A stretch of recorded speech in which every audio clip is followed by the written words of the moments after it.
Hello, everybody. I'm back today. Happy Solstice. Today is a day where many people celebrate. We celebrate that life-giving energy of the sun. Many people have bonfires tonight. There's many customs that I actually listed some in the post that I did yesterday.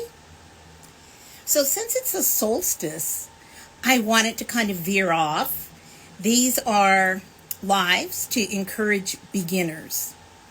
And I thought I listed a post with a recipe for solar energy, sun energy oil. And so today I just wanted to go over the decisions I make when I make an oil, a recipe such as that, hoping it might be helpful. There were some questions. And so I appreciate questions. This is not, in my mind, so much a ritual, but you're making a product.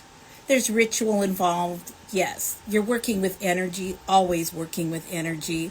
But at the same time, this is a little bit different. You're not going to be repeating it over and over to bring in prosperity and abundance. Instead, you're making an end product that you can use over and over again in your rituals and your spells. Today's the perfect day for something like this because it's a celebration of the summer solstice. So the first thing the recipe called for that I listed was a 1/4 cup of carrier oil. And carrier oil, they're not essential oils.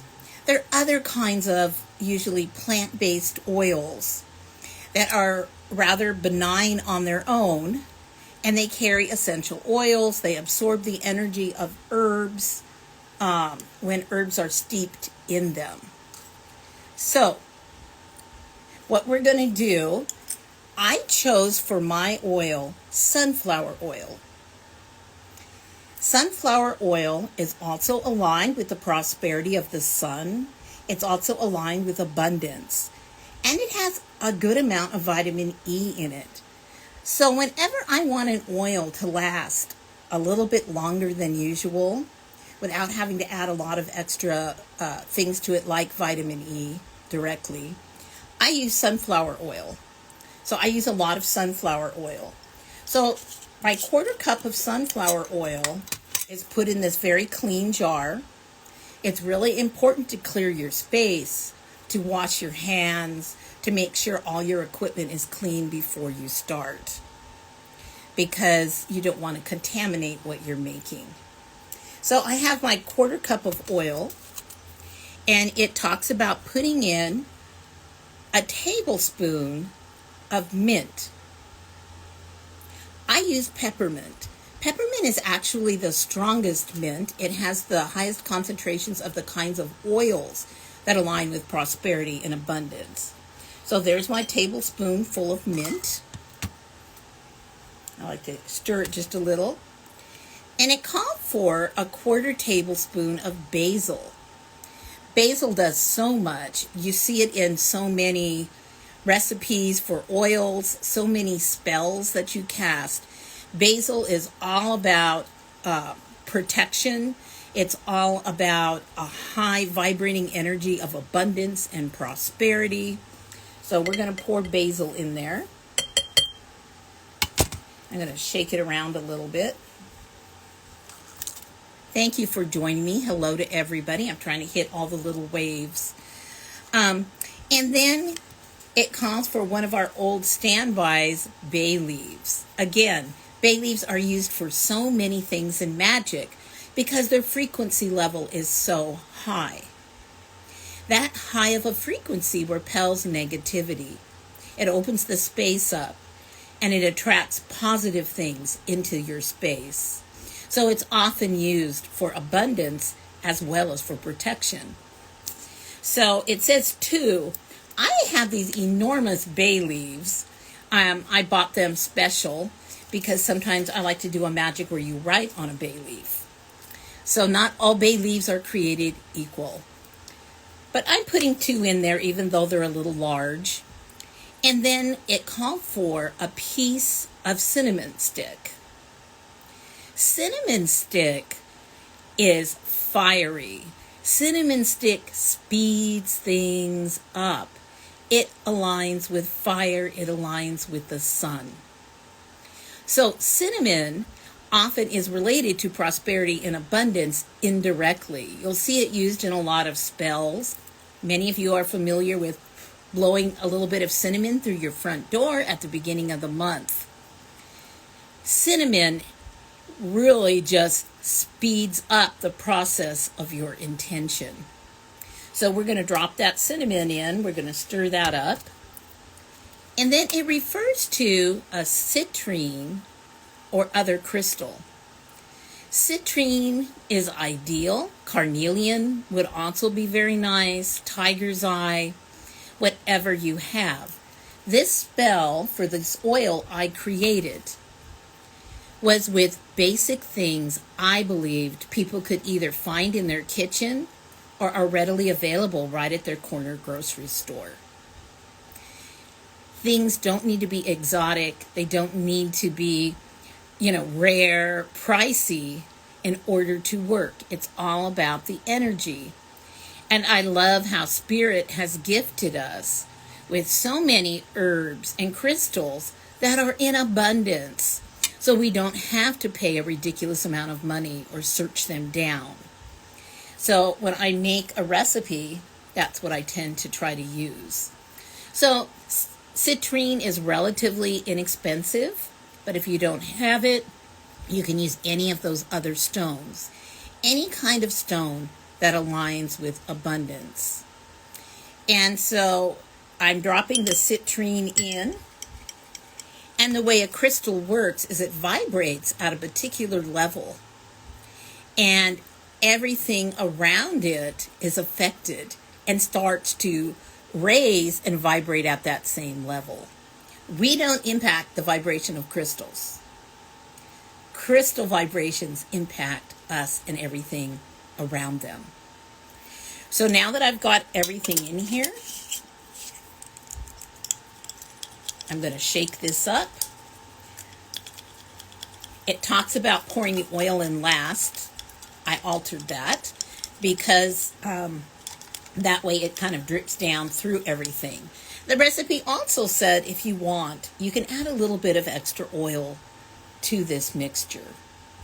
Now what you're going to want to do with this jar is you're creating basically an infusion. This is called an infusion. And what you're going to do is put it outside somewhere where the maximum amount of sun today will hit this jar. And that, of course, warms the oil. It helps the herbs infuse into the oil. But even more than that, you're wanting to create something that has the energy of the sun. And oil, unlike water, oil really does hold energy fairly well. So you're going to leave this outside, and I think it said for up to 7 days. That's up to you. Someone asked a question. Do you leave it out 24 hours? Or do you need to bring it in at night? You can do either. It doesn't hurt for it to be outside at night, because then in the morning it'll catch the first rays of the sun. My instinct is to have a safe place and to set my infusion outside and leave it overnight so that it catches the sun every day. Somebody else seemed to think that this was almost like a spell jar. And in some senses, it is like a spell jar. And so she wanted to know, when you wanted to do it again, could you use the same jar? Well, this really isn't, in this particular case, a spell jar. What you're going to want to do after you've created this oil infusion is to strain the herbs and the crystal out. You can reuse that crystal. And you're going to want to save the oil. It's the oil that you're working with. And that oil, any kind of conjure oil, hoodoo oil, condition oil, whatever you want to call this oil, can be used in a lot of different ways.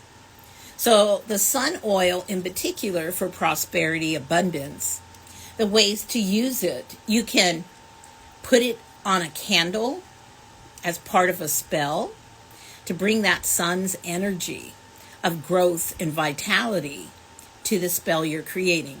Rub a little bit on your candle. After that, if you want, you can also roll it in some herbs that align with the energy that correspond with your intention. You can also use this kind of prosperity oil on money during a spell. Just a little bit with your finger around the edges of a bill. And you can use that in a money spell. You can add a little bit to something that's in your money bowl, if you've created a money bowl. If you don't have a money bowl, go check my YouTube. It talks about making simple money bowls. You can also, when you're doing something, like when when I go out to a holistic fair or an event and I'm selling and I'm reading cards, I can even dab a little bit of this on my pulse points and feel that vibration and align with the intention of prosperity and abundance coming my way. Many people take condition oil and just add a few drops to their bath oil. And when they do that, they visualize prosperity and abundance. You can also add to that some kind of affirmation of the prosperity and abundance you want to see coming. Okay? If you go to the post that I listed with this recipe, in the comments, it will talk about ways to use this oil. When I post things, if the information seems incomplete, please always check the caption. I try to make the captions a little bit more meaningful than some people because I want you to have as much information available. Now, when I made this, I didn't give in to temptations, but you might. I could have substituted catnip for peppermint. They're in the mint family. And we know catnip attracts prosperity and abundance. All the mint family do that. But it's not as high in the oil as peppermint. And catnip sometimes produces a little bit of erratic energy. I don't want that erratic energy. So instead, I went into my pantry and found my peppermint. The other thing I usually add to something like this is patchouli. I have dried patchouli leaves. I didn't do that because I wanted to keep it simple with what people had in their kitchens. But I love patchouli in something like this. It doesn't take much, but it really adds something to the oil. So when you look at the recipe, if you're more experienced, you'll be like me. You'll see the spaces in the recipe and you'll want to add things to that and fill it in. You may want to amp the crystals up. You may even want to add a clear quartz to magnify the energies of the various ingredients in the oil. So that's what I did for today for the summer solstice. I wanted to give you something very simple. And if you're a beginner, nothing makes you feel witchier than aligning with plant allies and oils and creating something that you can use later. Because we're coming close, very close to the new moon. And when the new moon comes our way, you might want to set some intentions for prosperity and abundance. And I'm going to reference this oil in the spells that I put up around the new moon for prosperity and abundance. So that if you made this oil, you'll have an exact way to use it for the first time if you're not familiar with using oils. So that's my live for today, and I hope that encourages you. Tomorrow, I'll have another live, but it will be going back more to stepping into your power as a witch. Thank you for watching. I'm going to try to save this and post it. Many blessings.